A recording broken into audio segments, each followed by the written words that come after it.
So the Quran has left no loopholes, and the Quran also has not given the chance to someone or for someone to say, continue oppressing him because he will continue forgiving, no problem.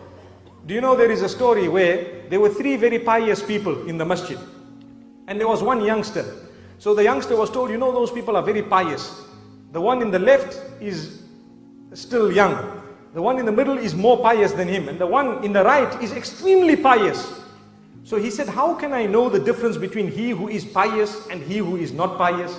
So the youngster was told, well, they concentrate a lot. So he said, all right, let me see. He went to the first one, Salamu alaikum. No response. He was involved, this man was involved in his dhikr and recitation of the Quran, no response. So this youngster decided to give him one clap on his face. So the poor pious person got one clap on his face, and as though nothing had happened, he continued reciting.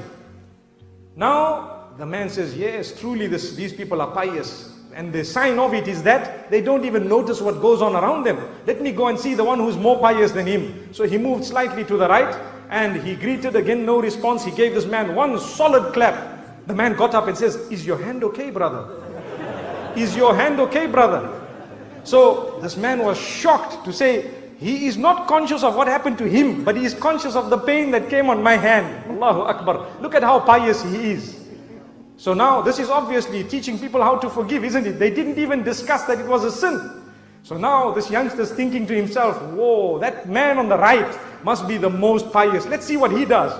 He went, he greeted him, again no response. He gave him one solid clap. That man got up and gave the youngster two claps. So the youngster says, but I thought you were the most pious. He says, someone somewhere needs to stop you clapping people. So this is why we need to study in Islam. We need to look at what is the best remedy for that particular situation. Sometimes you can forgive people, but if you continue forgiving them, who's going to stop that oppression?